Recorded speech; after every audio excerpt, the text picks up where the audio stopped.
안녕하세요. 개늑시입니다. TV 개늑시의 역사여행 그때 그 장소에서 43번째 이야기를 시작하도록 하겠습니다. 본격적으로 시작하기에 앞서 다들 아시죠? 구독, 좋아요, 알림 설정은 저의 피와 살이 됩니다. 사랑합니다. 자, 오늘 이야기해볼 인물은 전 국민이 다 알고 있는 바로 5,000원짜리 화폐의 주인공 율곡이에 대해서 이야기를 해보도록 하겠습니다. 그럼 지금부터 실록에 이 율곡이가 어떻게 기록되어 있는지 살펴보도록 하겠습니다. 자, 지금부터 살펴볼 기사는 선조수정실록 선조 17년 1월 1일 이조판서 2의 졸기라는 기사입니다. 자, 여기서 한 가지 유념하셔야 될 것은 선조수정실록입니다.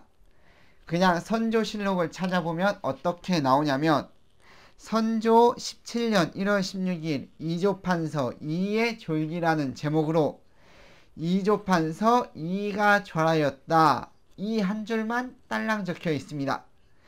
자, 이런 이유는 제가 지난번에 이황과 그영 이해에 관해서 이야기한 영상에서 이렇게 차이나는 이유를 말씀드렸습니다. 자, 그래서 여기선 더 이상 설명은 드리지 않도록 하고, 자, 지금부터 제가 말씀드리는 실록의 기사는 선조수정실록이라는 것을 염두에 두고 기억해 주시면 되겠습니다. 자, 우선 시작은 이의 죽음에 대해서 언급을 합니다.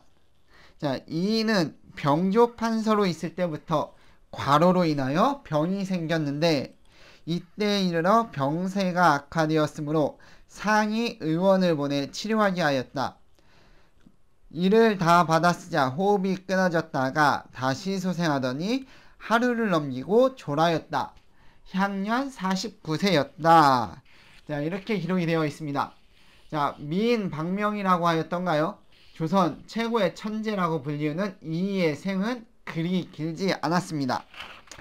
자, 그리고 이어지는 내용이 이의 성품, 그러니까 이의 인성에 대해서 알 수 있는 내용이 이어지고 있습니다.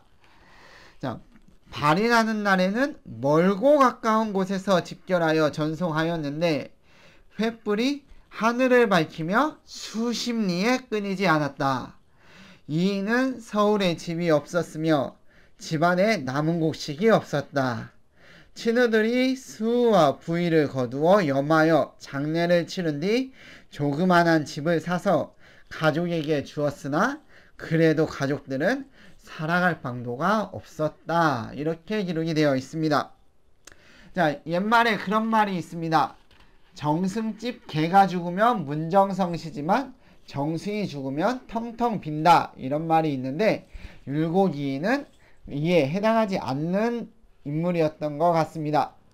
자, 이가 죽었는데 참으로 많은 사람들이 조문을 왔다는 내용이고, 그리고 그 다음에 좀 의아한 기사가 있습니다. 요 졸기 제목을 보면 이조 판서라고 되어 있습니다. 자, 이조 판서까지 지낸 사람의 집에 곡식이 없고, 그 다음에 이가 죽으니까 가족들이 살아갈 방법이 없었다라고 한 정도로 궁핍한 생활이 이어졌습니다. 자, 이거는 뭐 이의 청렴한 생활의 여파라고 말할 수 있겠지요. 이는 이렇게 많은 사람들에게 존경도 받으면서 청렴한 삶을 살았다. 이런 내용으로 해석할 수 있을 것 같습니다. 자, 그리고 그 다음으로 이어지는 내용은 이의 어린 시절을 이야기하고 있습니다. 자, 어려서부터 뭐 총명했다 이러한 내용들이 이어지고, 그리고 12살 때 효성이 지극해서 아버지가 아프자 자신의 피를 내어서 아버지께 드리고 조상의 사당에 가서 울면서 기도하였는데 이렇게 하니까 아버지가 바로 나았다. 뭐 이러한 기사 내용도 있습니다. 뭐 이가 뭐 머리만 좋은 게 아니라 효성도 지극했다. 이러한 내용도 기록이 되어 있고, 여기서 실록에는 실려있지 않은 전해지는 일화를 소개시켜 드리면, 원래 율곡이의 원래 이름은 이현용이라고 합니다. 뭐 아버지가 꿈에서 그 용을 보고 이게 현용이라고 지었다고 하는데, 아버지가 낮잠을 자는데 꿈에 백발노인이 나타나서 이렇게 얘기했다고 합니다. 당신의 아이는 큰 인물이 될 것이요. 그러니 이름을 이로 바꾸시오 라고 했다고 합니다.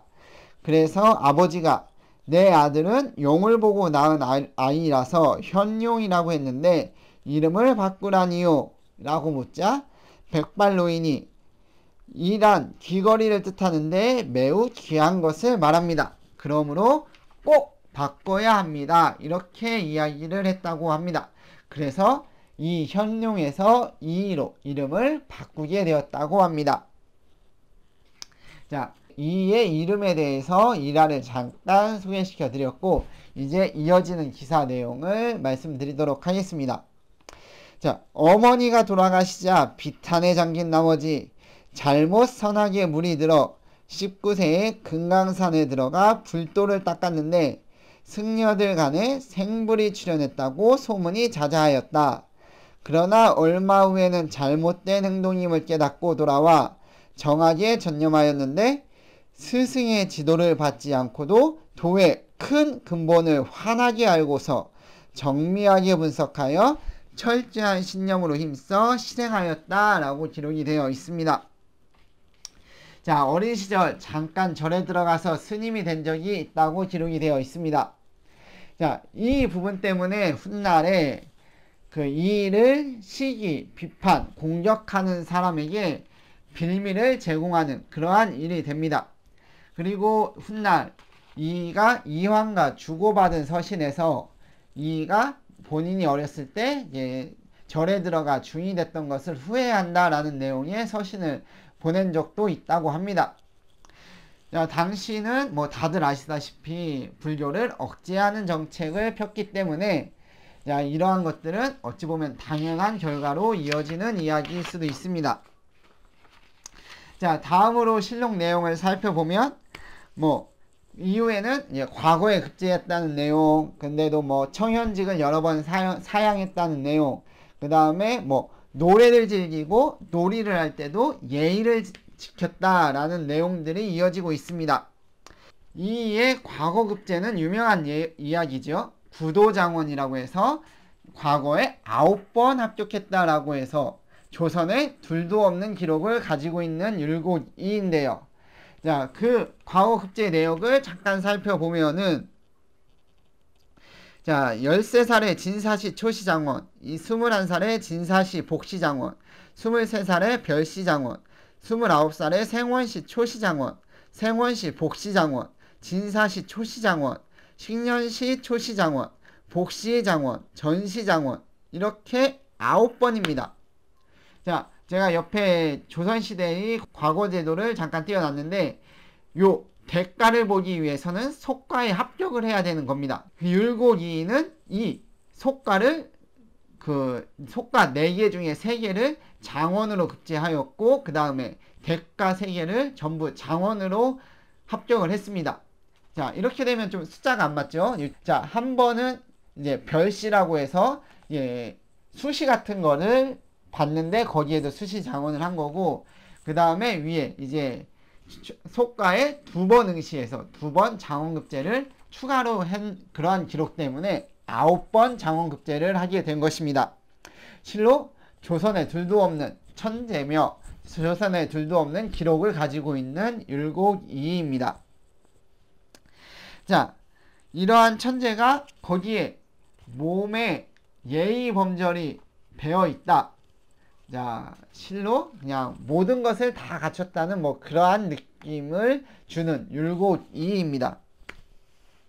자, 계속 실록 내용을 살펴보면 자, 나라 형세가 쇠퇴해져 난리의 조짐이 있음을 분명히 알고는 항상 임금의 마음을 바르게 하고 풍속을 바로잡고 조정을 화합하게 하는 것을 근본으로 삼았고 패정을 고치고 생민을 구하고 무비를 닦는 것으로 근무를 삼았다. 그리고 이를 반복해서 시종일관 한 뜻으로 농기하였는데 소인이나 성류의 배척을 당했어도 조금도 거들떠보지 않았다. 임금도 처음에는 견제를 가하였으나 늦게나마 다시 뜻이 일치되어 은총과 신임이 바야흐로 두터워지고 있을 때에 갑자기 졸한 것이다. 이렇게 기록이 되어 있습니다. 자, 위의 내용 중에 임금도 견지했다라고 언급을 하는데 이때 당시 임금은 선조입니다. 선조는 다들 아시다시피 임진왜란이 일어나는 와중에 이순신을 시기 견제하였고 본인의 아들인 광해군조차도 시기 견제를 했던 그러한 인물입니다. 그러한 인물조차 이 율곡이의를 신임하였다. 이러한 내용을 실록에 실어놓고 있습니다.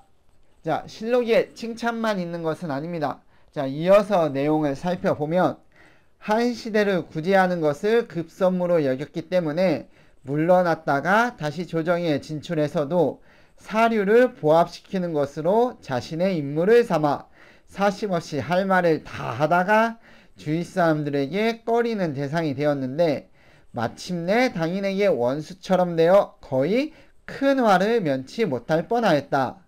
이인은 임무를 논하고 실천할 때 반드시 학문과 명망과 품행을 위주로 하였으므로 진실되지 못하면서 빌붙으려는 자들은 나중에 많이 배반하였다.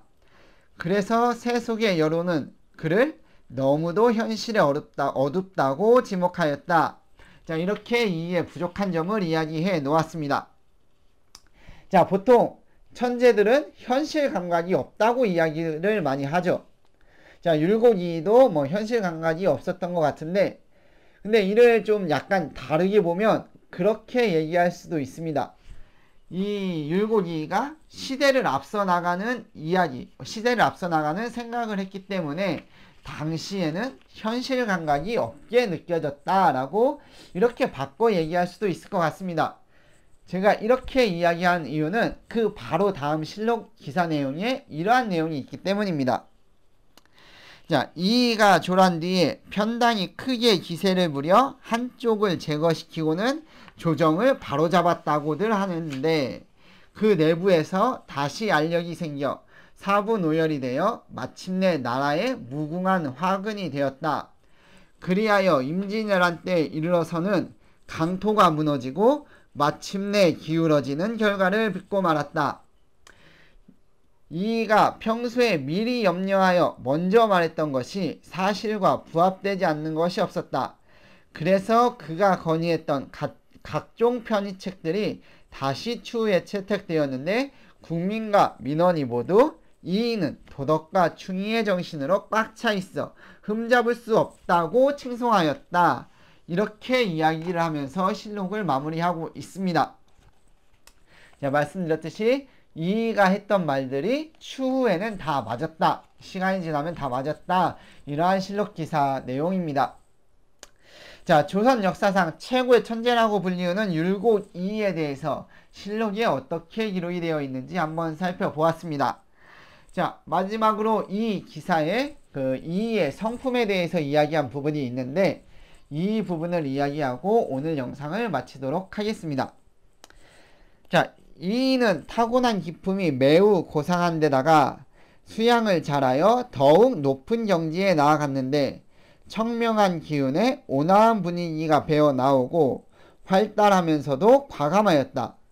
어떤 사람이든 어떤 상황이든 한결같이 정성되고 신실하게 대하였으며 은총과 사랑을 받거나 오해나 미움을 받거나 턱끝만큼도 개의치 않았으므로 어리석거나 지혜 있는 자를 막론하고 마음으로 그에게 귀의하지 않는 자가 없었다. 자, 이상입니다. TV 개늑시의 역사여행 그때 그 장소에서 43번째 이야기를 마치도록 하겠습니다. 시청해주신 여러분 감사합니다.